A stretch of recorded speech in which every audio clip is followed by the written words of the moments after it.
नमस्कार विद्यार्थी मित्रांनो, स्वागत आहे तुमचं SK MPSC अकॅडमी या आपल्या यूट्यूब चॅनलमध्ये। आज दिनांक 30 मार्च 2024 वार आहे शनिवार। तुमच्यासाठी घेऊन आलो आहे संपूर्ण वृत्तपत्र विश्लेषण। तर आज या ठिकाणी आपण लोकसत्ता न्यूजपेपर, इंडियन एक्सप्रेस आणि द हिंदू या न्यूजपेपरमध्ये जे काही स्पर्धा परीक्षा दृष्टिकोनातून महत्त्वाचे न्यूज आहेत त्यांना या ठिकाणी आपण MCQ क्वेश्चनच्या माध्यमातून या ठिकाणी डिस्कस करणार आहोत।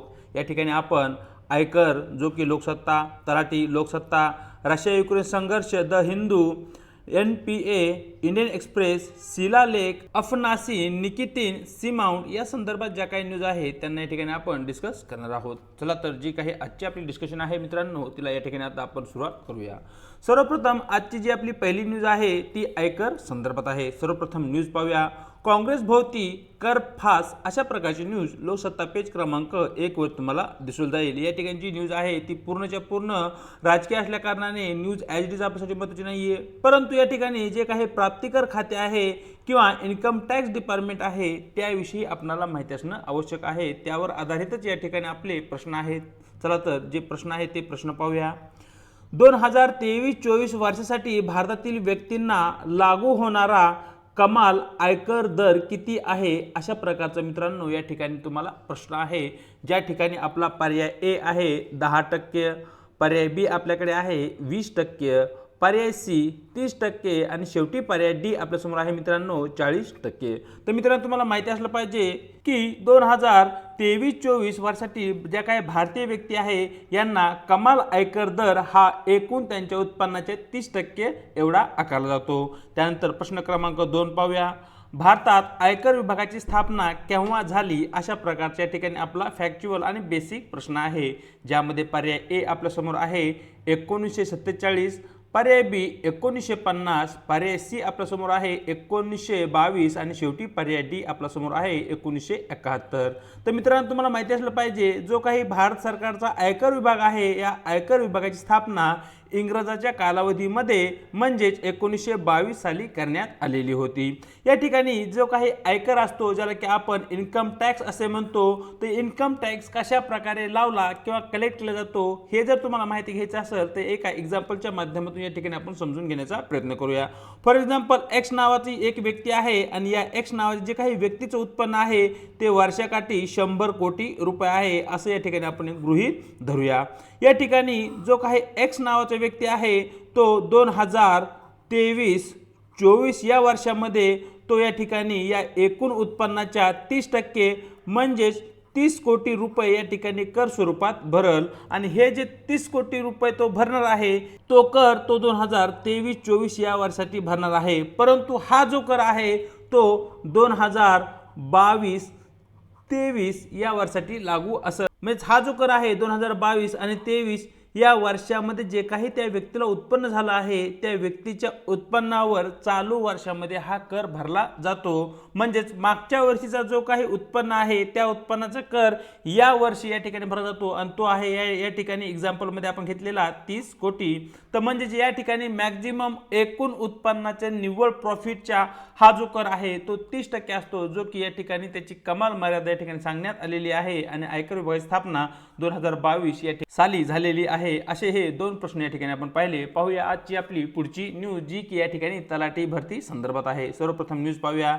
तलाठी भरतीच्या सुधारित गुणवत्ता यादीत अनेक अपात्र अशा प्रकारची न्यूज लोकसत्ता पेज क्रमांक 1 वर तुम्हाला दिसून जाईल। मित्रांनो मागच्या काही महिन्यामध्ये तलाठी भरती झाली, त्यामध्ये मोठ्या प्रमाणावर गैरव्यवहार झाला अशा प्रकारचे आरोप झाले होते। खास करून धाराशिव, लातूर या ठिकाणी जे काही परीक्षा केंद्र होते या ठिकाणी मोठ्या प्रमाणावर गैरव्यवहार झाले आहेत अशा प्रकारचे त्या ठिकाणी आरोप होते। मग त्या संदर्भात जो काही वाद आहे तो या ठिकाणी न्यायालयामध्येही होता। मग या ठिकाणी न्यूज ॲज इट इज महत्त्वाची जरी नसली तर या ठिकाणी तलाठी हे जे पद आहे त्या पदावर बऱ्याच वेळा पॉलिटीच्या माध्यमातून आपल्याला प्रश्न विचारलेले आहे। तर त्या तलाट्यावर आधारित जे काय आपले प्रश्न आहेत ते प्रश्न पाहूया। प्रश्न असा आहे, तलाठी कोण आहे असा या ठिकाणी आपल्याला बेसिक प्रश्न विचारण्यात आला आहे। ज्यामध्ये पर्याय ए तलाठी हा गाव प्रमुख असतो, पर्याय बी तलाठी हा पोलीस अधिकारी असतो, पर्याय सी आपल्यासमोर आहे तलाठी हा महसूल अधिकारी असतो आणि शेवटी पर्याय डी आपल्यासमोर आहे मित्रांनो तलाठी हा शिक्षण अधिकारी असतो। तर मित्रांनो जो काही तलाठी आहे त्या तलाट्याचं मुख्य कार्य म्हणजे या ठिकाणी कर गोळा करणे हे असते आणि गाव पातळीवर जो काही शेतसारा असतो तो शेतसारा गोळा करण्याचं मुख्य कार्य या ठिकाणी तलाठ्याकडून पार पाडले जाते. म्हणजेच या ठिकाणी प्रश्न क्रमांक 3चं योग्य उत्तर असेल पर्याय सी. तलाठी हा एक महसूल अधिकारी आहे, तो एक रेव्हेन्यू ऑफिसर आहे. पाहूया प्रश्न क्रमांक 4. खालीलपैकी कोणते काम सहसा तलाठी करत नाही, अशा प्रकारचा मित्रांनो या ठिकाणी आपला प्रश्न आहे. ज्या ठिकाणी पर्याय ए जमिनीच्या नोंदी ठेवणे, पर्याय बी निवडणुका घेणे, पर्याय सी या ठिकाणी कर गोळा करणे आणि शेवटचा पर्याय डी आहे प्रमाणपत्र देणे. तर मित्रांनो तुम्हाला माहिती असलं पाहिजे की जो काही तलाठी आहे तो गाव पातळीवर ज्या काही जमिनी आहे त्या जमिनीची नोंदी ठेवण्याचं या ठिकाणी तो कार्य करतो. त्याचबरोबर जो काही शेतसारा आहे, शेत जमिनीवरचा जो काही कर आहे तो करही गोळा करण्याचं कार्य या ठिकाणी तलाट्याकडून पार पाडलं जातं. आणि गावामध्ये जे काही महत्त्वपूर्ण प्रमाणपत्र असतात किंवा डॉक्युमेंट्स असतात त्या संदर्भात ते प्रमाणपत्र देण्याचं कार्यही या ठिकाणी तलाट्यामार्फत केलं जातं. म्हणजेच या ठिकाणी जमिनीची नोंदणी असेल, कर गोळा करणं असेल किंवा काही सर्टिफिकेट इश्यू करणं असेल, ही कार्य या ठिकाणी तलाट्याकडून पार पाडली जातात. म्हणजेच या ठिकाणी निवडणुका न घेणं अशा प्रकारची जी काही कार्य आहे ती सहसा तलाट्याकडून केली जात नाही. त्या संदर्भात निवडणूक आयोग आहे, त्या संदर्भात निवडणूक अधिकारी असतात जे की त्या स्पेसिफिक कार्यासाठी त्या ठिकाणी नियुक्त केलेले असतात. अशा प्रकारे प्रश्न क्रमांक 4चं योग्य उत्तर राहील पर्याय बी. चलूया आजच्या आपल्या पुढच्या न्यूजकडे. आजची जी आपली पुढची न्यूज आहे ती रशिया युक्रेन या संघर्ष संदर्भात आहे. सर्वप्रथम न्यूज पाहूया. Discussed peace formula with India Ukraine foreign minister. तर या ठिकाणी पहा जो काही आपला द हिंदू न्यूजपेपर आहे त्यावरती पेज क्रमांक 1 वर तुम्हाला अशा प्रकारची न्यूज त्या ठिकाणी दिसून जाईल. अलीकडे तुम्हाला सर्वांना माहीत असेल रशिया आणि युक्रेन या दोन देशांमध्ये मोठ्या प्रमाणावर संघर्ष सुरू आहे. मग या ठिकाणी भारत एक ॲक्टिव्ह प्लेयर म्हणून त्या ठिकाणी कार्य करत आहे की रशिया आणि युक्रेन यांच्यामध्ये जो काही संघर्ष आहे तो थांबवता यावा आणि त्या ठिकाणी जो काही बातचीतचा मार्ग आहे, टॉकिंग मार्ग आहे, त्या मार्गाच्या माध्यमातून या ठिकाणी कशा प्रकारे त्या ठिकाणी शांतता प्रस्थापित होईल यासाठी भारत प्रयत्न करत आहेत. सध्या युक्रेनचे फॉरेन मिनिस्टर परराष्ट्र मंत्री हे भारताच्या दौऱ्यावर आहेत आणि त्यांनी भारताचे परराष्ट्र मंत्री एस जयशंकर यांच्यासोबत चर्चाही या संदर्भात केलेली आहे. एकूण असा या न्यूजचा सारांश आहे. या ठिकाणी रशिया आणि युक्रेनवर आधारित जे काही आपले प्रश्न आहेत ते प्रश्न पाहूया. कोणत्या आंतरराष्ट्रीय कराराने क्रिमियासह युक्रेनच्या प्रादेशिक अखंडतेची हमी दिली, अशा प्रकारचा मित्रांनो या ठिकाणी आपला प्रश्न आहे. प्रश्न असा आहे की कोणता असा करार आहे ज्यानुसार क्रिमिया या भूभागासह युक्रेनला त्यांचं जे काही भौगोलिक अखंडत्व आहे ते बहाल केलं जाईल अशा प्रकारची हमी देण्यात आली. तो करार कोणता, अशा प्रकारच्या ठिकाणी आपला प्रश्न आहे. ज्या ठिकाणी पर्याय ए आहे व्हर्सायचा तह, पर्याय बी आपल्यासमोर आहे हेलसिंकी करार, पर्याय सी लिस्बनचा तह आणि शेवटचा आपला पर्याय डी आहे मित्रांनो मिन्स्क करार. तर मित्रांनो तुम्हाला माहिती असलं पाहिजे की जो काही हेलसिंकी करार आहे या कराराच्या अन्वये युरोपियन राष्ट्र, अमेरिका आणि रशिया या देशांनी या ठिकाणी युक्रेन या देशाला अशी हमी दिली आहे की त्यांची जी काही भौगोलिक अखंडता आहे ती कसल्याही प्रकारे बाधित होणार नाही. आणि या संदर्भात जो काही करार झाला त्या कराराचं नाव आहे हेलसिंकी करार. म्हणजे प्रश्न क्रमांक 5चं योग्य उत्तर राहील पर्याय बी. परंतु 2014 मध्ये या ठिकाणी या कराराचं उल्लंघन रशियाकडून करण्यात आलं आणि रशियाने युक्रेनचा क्रिमिया नावाचा जो काही भूप्रदेश आहे तो या ठिकाणी ताब्यात घेतलेला आहे, जो की या ठिकाणी एक महत्त्वपूर्ण भूप्रदेश त्या ठिकाणी मानला जातो. पाहूया प्रश्न क्रमांक 6. रशिया युक्रेन संघर्षात बुडापेस्ट मेमोरंडम कशाची हमी देतो, अशा प्रकारचा या ठिकाणी आपला प्रश्न आहे. ज्यामध्ये पर्याय ए आपल्यासमोर आहे युक्रेनला लष्करी मदत देणे, पर्याय बी क्रिमियाला रशियाचा भाग म्हणून मान्यता दिली, पर्याय सी युक्रेनच्या प्रादेशिक अखंडत्वाची हमी देते, पर्याय डी आपल्यासमोर आहे मित्रांनो रशियावर आर्थिक निर्बंध लादणे. तर या ठिकाणी जो काही बुडापेस्ट मेमोरंडम आहे तो या ठिकाणी युक्रेन या देशाला युक्रेनच्या प्रादेशिक अखंडत्वाची हमी देण्यासंदर्भात तो करार आहे. हाही करार या ठिकाणी आपल्यासाठी महत्त्वाचा आहे. या ठिकाणी मिन्स्की करार, हेलसिंकी करार आणि हा जो बुडापेस्ट मेमोरंडम आहे हे सर्व करार या ठिकाणी युक्रेन रशिया यांच्या संघर्षाच्या मध्ये आपल्यासाठी स्पर्धा परीक्षे दृष्टिकोनातून आपल्यासाठी महत्त्वाचे आहेत. या ठिकाणी प्रश्न क्रमांक 6चं योग्य उत्तर राहील पर्याय सी. मित्रांनो या ठिकाणी तुम्ही मॅप पाहू शकता आणि या मॅपमध्ये या ठिकाणी रशिया या देशाची तुम्हाला पोझिशन दिसत असेल आणि रशियाचा जो काय पश्चिम भाग आहे त्याच्या पश्चिमेला युक्रेन हा देश या ठिकाणी तुम्ही पाहू शकताय.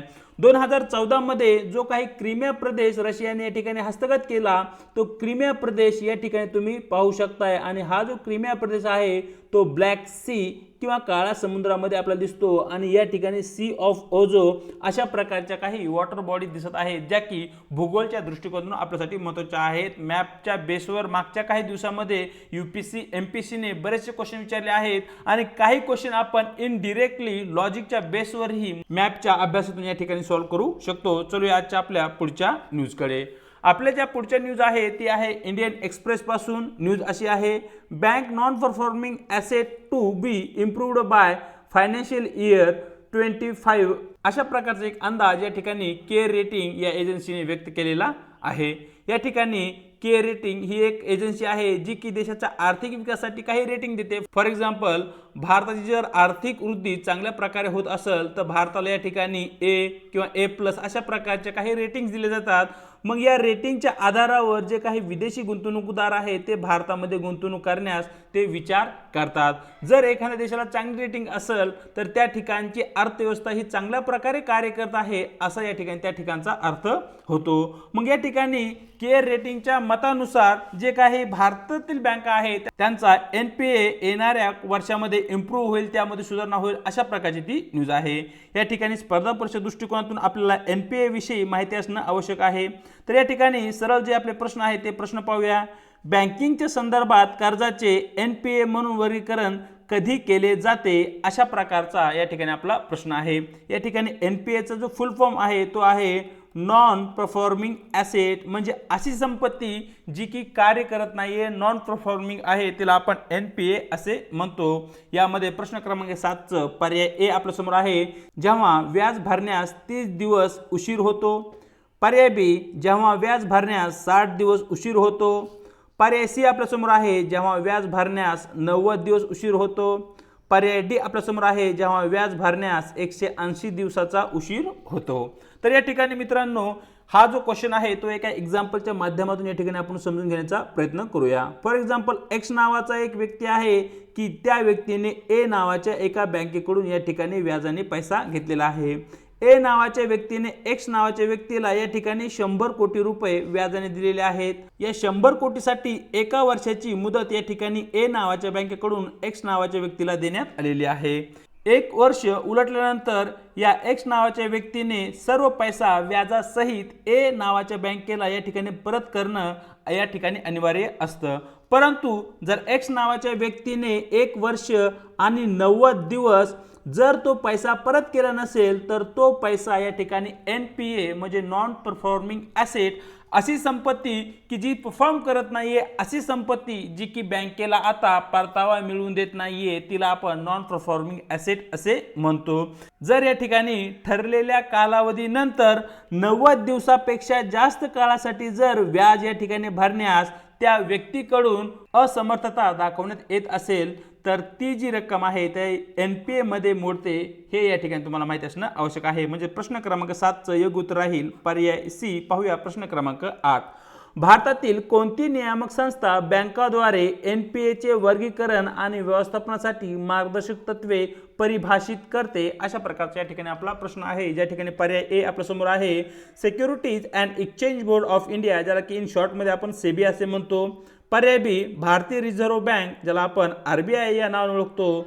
पर्याय सी आपल्या समोर आहे, केंद्र सरकारचे अर्थ मंत्रालय. आणि शेवटी पर्याय डी आपला आहे, इंडियन बँक्स असोसिएशन. तर मित्रांनो तुम्हाला माहिती असलं पाहिजे की भारतातील जी काही बँकिंग व्यवस्था आहे त्या बँकिंग व्यवस्थेचं पूर्णच्या पूर्ण नियमन करण्याचं कार्य हे RBI कडून या भारताच्या मध्यवर्ती बँकेकडून केलं जातं.